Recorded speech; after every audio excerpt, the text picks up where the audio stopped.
Con respecto a la bioseguridad, entonces los EPP, los elementos de protección personal, son fundamentales. Hay que entender que la bioseguridad pues es la práctica que tiene por objeto eliminar o minimizar el factor de riesgo que pueda llegar a afectar la salud o la vida de las personas que puedan contaminar el medio ambiente. Entonces debemos entender que con respecto a la bioseguridad, por institucionalidad, por legislación colombiana, entonces no solamente es importante cuidarnos a nosotros como seres humanos, sino que es pilar entender que esa bioseguridad debe cuidar el medio ambiente. Que con respecto a los elementos de protección personal, entonces su propósito fundamental es prevenir el contacto con agentes infecciosos, creando una barrera entre el personal que elabora y la contaminación como tal. Entonces los EPP están diseñados para hacer barreras que impidan esa contaminación, y porque lo más importante con respecto a la bioseguridad es que estamos actuando, nos estamos exponiendo a bacterias, a hongos, a diferentes elementos que no vamos a poder detectar a la vista, al ojo. Entonces nosotros ahí tenemos que partir del principio universal que me indica que todo agente es un riesgo potencial, ¿sí? Todo agente con respecto al entorno de nuestro protocolo en los alimentos. Entonces, al haber siempre ese riesgo potencial, yo siempre debo utilizar los elementos de protección personal, ¿sí? Nunca debo escatimar protección, porque ellos están diseñados para eso, para protegerme. Todas las personas que se expongan ante agentes biológicos en todas las prestaciones de protocolos que se manejen con respecto al ser humano deben contar con el EPP adecuados, ¿sí? Durante la realización de todas las actividades. Entonces, los elementos de protección personal necesarios para llevar a cabo manejo en este caso pues me está hablando de elementos patógenos, ¿sí? De contaminaciones biológicas que puedan haber en nuestra empresa, como por ejemplo que un compañero tuvo algún accidente percutáneo, entonces que hubo un fluido de sangre.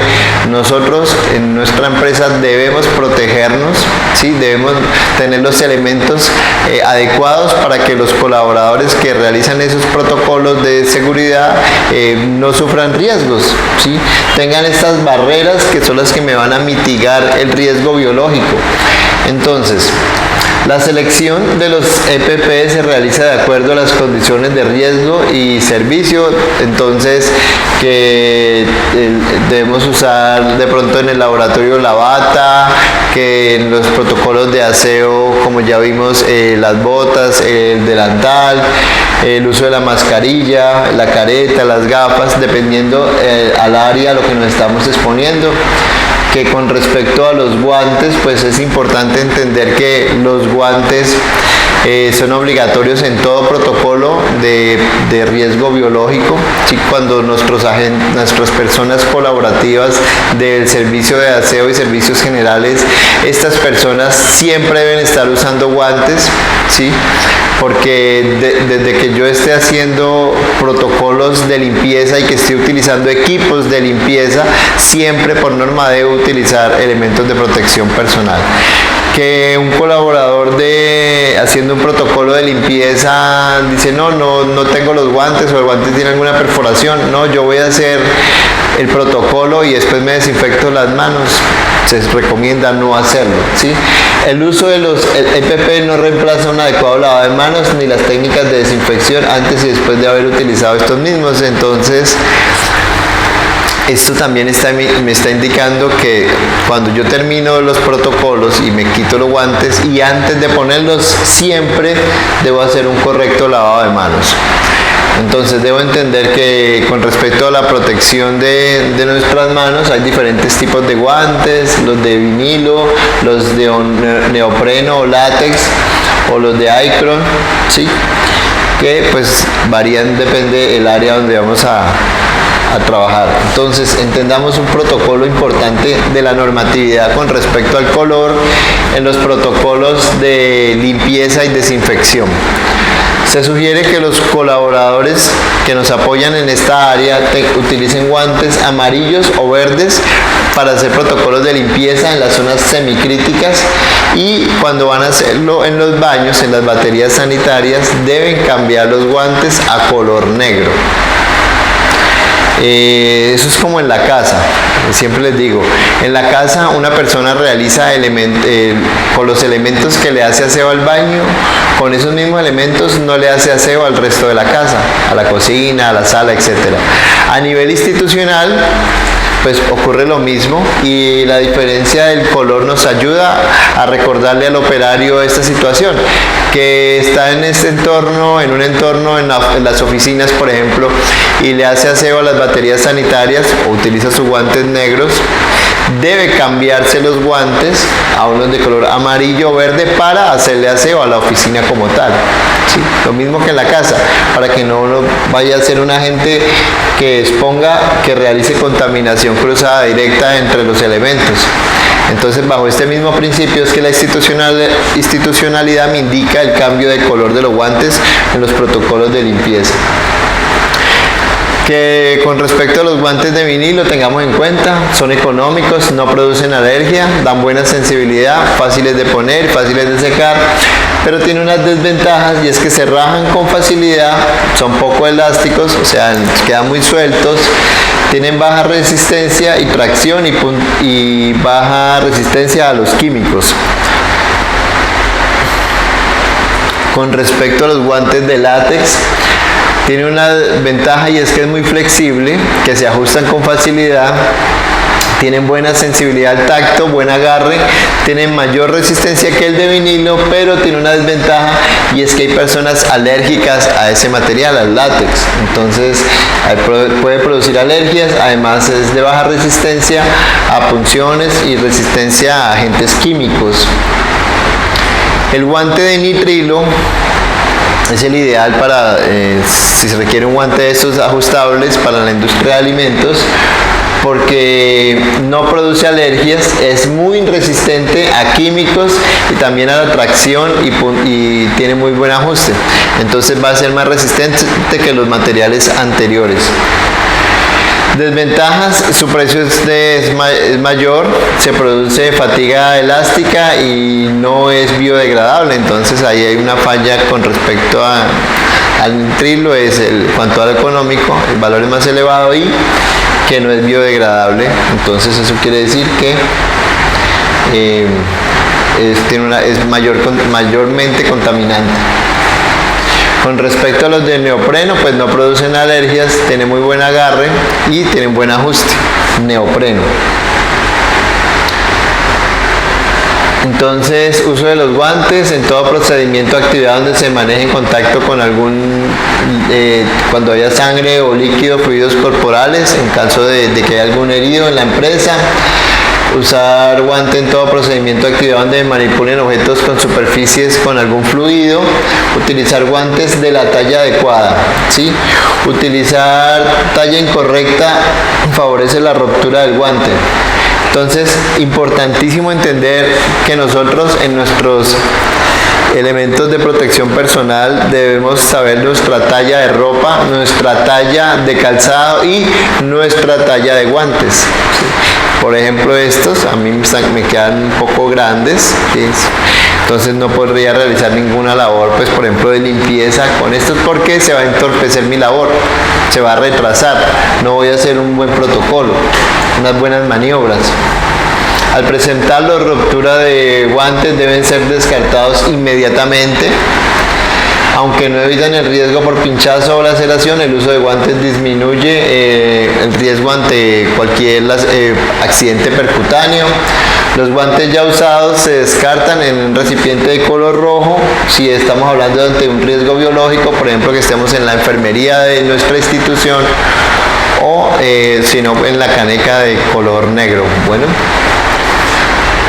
Los guantes utilizados en áreas de aseo y mantenimiento de áreas físicas, superficial y elementos de usos médicos, todos los protocolos de limpieza, sí, todos los protocolos que vayamos a hacer de limpieza y de desinfección a nivel industrial, pues vamos a utilizar estos guantes de material neopreno, y estos guantes deben ser siempre limpiados y desinfectados. Sí, estos guantes, pues lógico, no son desechables, sí, se deben lavar y desinfectar para su posterior uso. Entonces, una vez hayan sido utilizados, deberán ser lavados, desinfectados, secados y colocados en un sitio aséptico en el cuarto donde se encuentran todos los materiales de aseo, para evitar el riesgo de contaminación. Y recordar que estos guantes también son de uso personal, que yo no los puedo compartir con ningún compañero. La mascarilla, pues indudablemente sabemos la importancia en el proceso de la industria alimentaria. Nos va a proteger y salvaguardar la inocuidad de los alimentos con respecto a los virus que pueda generar algún colaborador. Entonces se usa para proteger las vías respiratorias superiores y previene la exposición de membrana mucosa de boca y nariz a líquidos gaseosos potencialmente infecciosos, tóxicos, en los procesos de limpieza y desinfección de área y de equipos de diferentes entes que hayan en nuestra empresa. Entonces, tipos de tapabocas, sí, el normal, el N95, o los que utilizan filtros o caretas, que son de mayor protección ante agentes de mayor riesgo respiratorio. Entonces, la tapabocas debe ser de un material que garantice alto potencial de filtración, o sea, debe tener múltiples capas que garanticen esta labor. En el caso que sean esas, asimismo deben ser desechables, ojo. Se puede acomodar y que se tengan buena adaptación, o sea que nosotros podemos, en el caso de las caretas, pues tienen que tener el sistema de acople según a la forma y a la estructura de cada persona, de cada colaborador. Debe permitir el cubrimiento de la nariz y de la boca.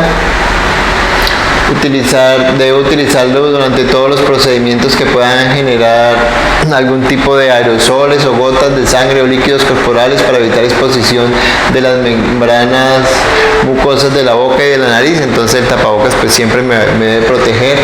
No mantenerlo colgado en el cuello. En el caso del desechable, que se ve mucho en eso, que a veces vemos los colaboradores se bajan un momento el tapabocas y lo dejan acá en el cuello, yo les sugiero que es mejor que no lo quitemos y después no lo volvamos a poner. Si por ejemplo estamos en nuestra hora del desayuno, solamente se bajan el tapabocas, y al tenerlo ahí lo estamos exponiendo a que se esté contaminando, a que se esté generando una humedad con respecto a nuestra transpiración, y cuando volvemos y no lo colocamos, entonces ya es contraproducente. Entonces es mejor quitárnoslo. Entonces, el uso de tapabocas usado en el recipiente destinado a la recolección de residuos peligrosos. Se debe emplear tapabocas de alta eficiencia con el N95. Entonces, cuando estamos expuestos a alto riesgo, debemos utilizar tapabocas mínimamente un N95, ¿sí? O el tapabocas de filtro. Entonces, pues el N95 lo vimos acá en la imagen. El N95, si el que tiene estas características, o el tapabocas de filtro.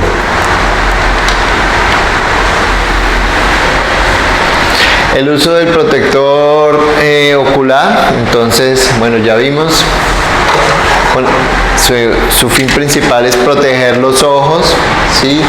Y con respecto a la careta, pues el rostro. Entonces, el uso es obligatorio con el fin de proteger los ojos y la piel alrededor de estos de infecciones ocasionadas por la carga microbiana potencialmente patógena que tienen las salpicaduras, gotas y aerosoles que puedan encontrar o que puedan estar esparcidas en el medio ambiente. Entonces ya vemos que hay protocolos de nuestra industria que requieren gafas y adicionalmente debemos utilizar la careta. Entonces, dependiendo del estudio que hagamos y realicemos de la función de cada colaborador, en ocasiones nos va a tocar utilizar la doble protección. Recuerden que los EPP, su labor es crear una barrera para mitigar cualquier riesgo. Entonces, por eso no debemos descuidar cualquier protocolo. Si se nos sugiere las gafas y el visor, tenemos que hacerlo. Entonces, bueno, aquí tenemos diferentes tipos de gafas industriales, ¿sí? Las que les mostraba. Recuerdo que este tipo de gafas deben tener la protección de la parte superior. Acá vemos que tiene un marco, nos protege en la parte superior y nos protege los laterales. Nos protegen los laterales.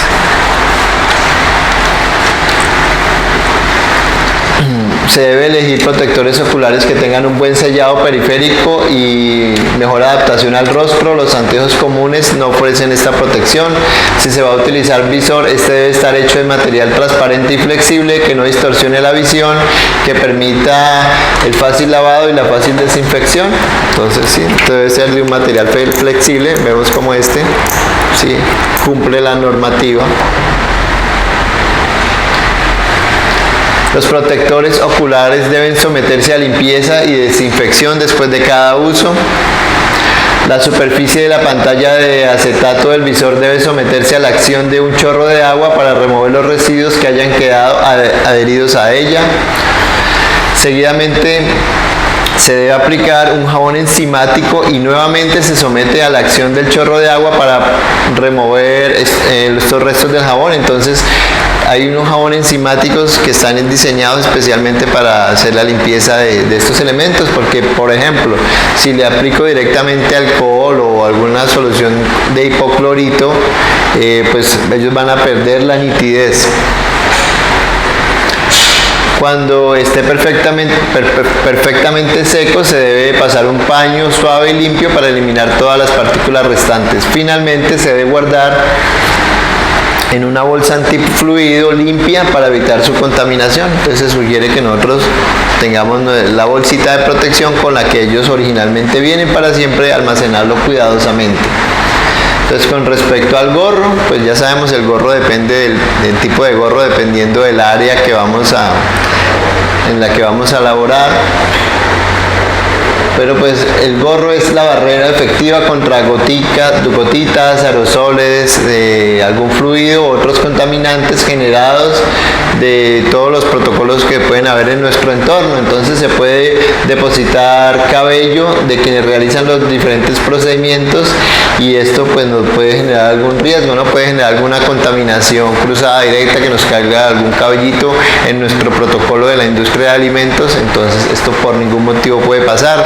Recuerden que el gorro debe cubrir siempre la totalidad del cabello, que si una persona utiliza barba o bigote, el tapabocas siempre debe cubrir todos estos elementos, aunque pues lo sugerido es que ojalá las personas que hacen parte de este proceso pues no tengan exceso de vellosidad.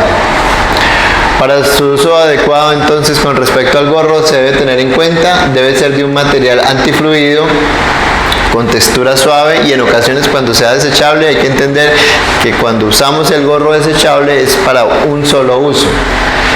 El diseño debe ser tipo gorro de baño que cubra toda la cabeza y permita recoger la totalidad del cabello dentro del gorro.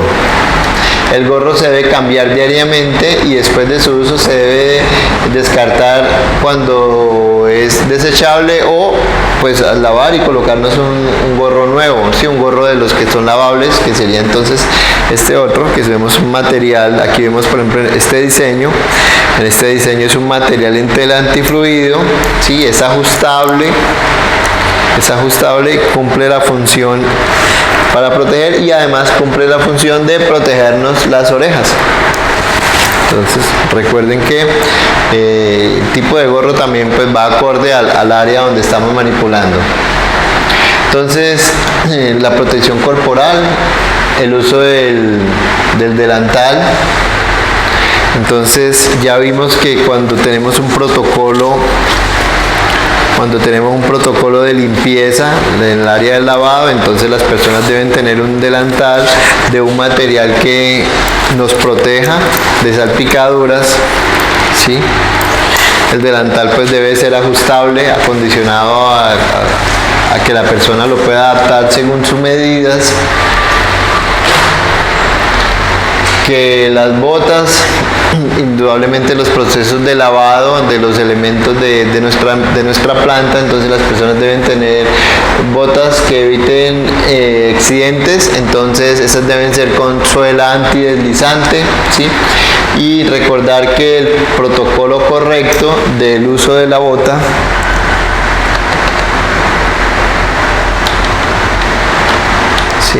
el uso de la bota es que la bota del pantalón siempre debe estar por encima de la bota. ¿Cuándo debemos hacer la reposición de alguno de estos elementos?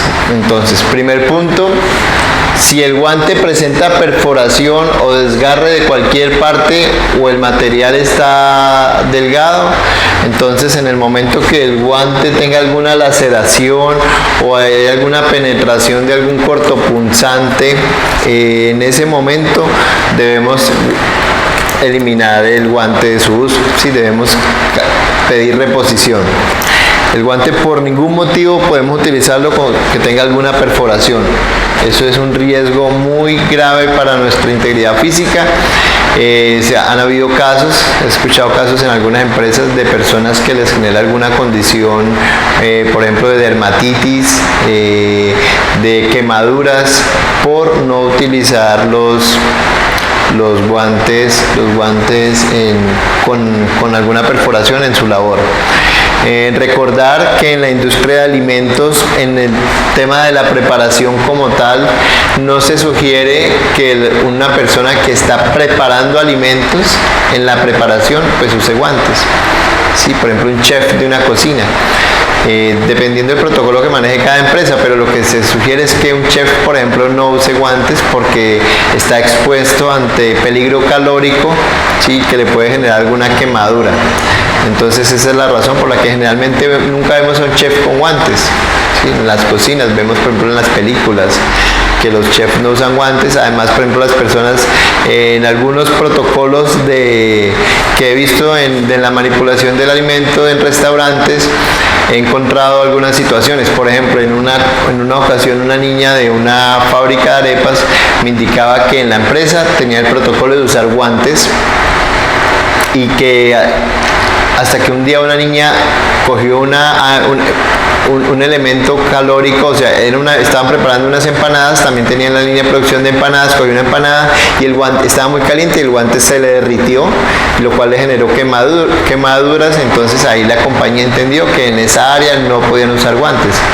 Por ejemplo, también lo vi en el caso de un restaurante en la ciudad de Medellín, en donde hacían colocar guantes a los colaboradores en la cocina. Y resulta que un día a un comensal le salió la punta de un guante, ¿sí? Entonces ahí se entendió que en esa área no se debía usar. Nosotros debemos partir de la buena fe, en el caso de un restaurante, que las personas pues cumplen las buenas prácticas de manufactura y hacen un correcto lavado de manos, ¿sí? Recuerden que el lavado de manos es fundamental en todos los protocolos de manipulación de alimentos. Si la suela presenta deformación o desprendimiento o si pierde sus características antideslizantes, entonces si yo tengo un calzado que me está generando riesgo a que me puedo resbalar, inmediatamente debo cambiarlo. O algunas personas que tienen alguna condición que van desgastando una parte de la suela, en ese momento también se debe hacer reposición del calzado. Si la ropa presenta deterioro o inadecuada presentación, entonces lo mismo, si la ropa de nuestros colaboradores no está generando una mala presentación, entonces Por ejemplo, es que lo he visto mucho en los casos, lo vi en un caso también de una empresa en la que habían unos equipos de soldadura, sí había, o sea, unos equipos de trabajo donde habían unos soldadores y generalmente se les rompía mucho el pantalón, le alcanzaban a caer, no sé, rastros de la soldadura. Entonces ellos, creo que era mensual, les iban dando el cambio de la dotación para que no vaya a haber una mala presentación en cuanto a los colaboradores, porque era una planta donde venían muchas visitantes del exterior y no solo por eso, ¿sí? Nosotros no solo vamos a atender una cama porque tenemos una visita, no, nosotros vamos a atender una cama porque nos gusta que nuestra casa se vea bien. Entonces, asimismo, nuestros colaboradores deben tener una ropa sin deterioro. Si la protección respiratoria, su ajuste no es hermético por cambio de filtro o estipulado por el proveedor, si presenta deterioro y se dificulta la respiración, entonces en el caso de las mascarillas con filtro hay que entender que esas tienen una vida útil, la cual está estipulada en las instrucciones de la ficha técnica que me envíe el proveedor cuando compro el elemento, o en caso de que por alguna condición los filtros ya hayan perdido su vida útil, de pronto un uso de algún elemento que me generó una contaminación muy alta, entonces indudablemente hay que cambiarlo. Si la persona detecta que tiene dificultad en la respiración, de que no está trabajando de la forma correcta como lo venía haciendo, debe cambiarlo. No se deben mojar los respiradores ni las mascarillas, entonces importante el cuidado. También nosotros como colaboradores que debemos darle a los elementos que nos dé la empresa de dotación, ¿no? Entonces nosotros tenemos que cuidar, por ejemplo, en el caso de las mascarillas, que no vayan a humedecerse, de que no vayan a quedar expuestos a un tipo de contaminación por algún fluido, porque indudablemente ahí la careta va a perder su función. Ya no nos va a proteger, sino que todo lo contrario nos puede generar ahogo.